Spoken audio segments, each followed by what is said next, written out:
Rajkot RTO કચેરીના ઇતિહાસમાં પ્રથમવાર વેરો ભરપાઈ ન કરનાર વાહન ધારકોની નોટિસો ફટકારવામાં આવી રહી છે કે જેમાં 1223 વાહનોને નાયબ મામલતદાર મારફત આરસીસી એટલે કે રેવન્યુ રિકવરી સર્ટિફિકેટ ઇસ્યુ કરવામાં આવી રહ્યા છે।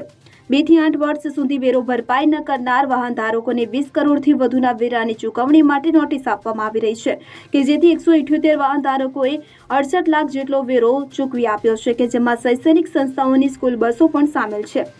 મહત્વનું છે કે મોટર વ્હીકલ એક્ટ અને રૂલ્સ મુજબ તેમજ મોટર વ્હીકલ ટેક્સ એક્ટ મુજબ કોઈ પણ વાહન હોય તેને વેરો ભરવાનો હોય છે, પરંતુ ઘણા એવા વાહનો છે કે જેમના દ્વારા વર્ષો સુધી વેરો ભરપાઈ કરવામાં આવ્યો નથી, એટલે કે જે વાહનો દ્વારા 2 થી 8 વર્ષ સુધીમાં વેરો ભરવામાં આવ્યો નથી તેઓનું લિસ્ટ બનાવવામાં આવ્યું હતું અને તેવા વાહનોને આરસીસી કરવામાં આવ્યા છે અને તે નાયબ મામલતદાર હીર વંજાણી દ્વારા ઇસ્યુ કરવામાં આવી રહ્યા છે।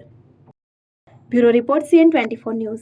હવે જુઓ દેશ દુનિયાની તમામ ખબરો તમારી આંગળીના ટેરવે। ઉઠાવો મોબાઈલ અને Google Play Store પરથી ડાઉનલોડ કરો અમારી CN24 ન્યૂઝ મોબાઈલ એપ।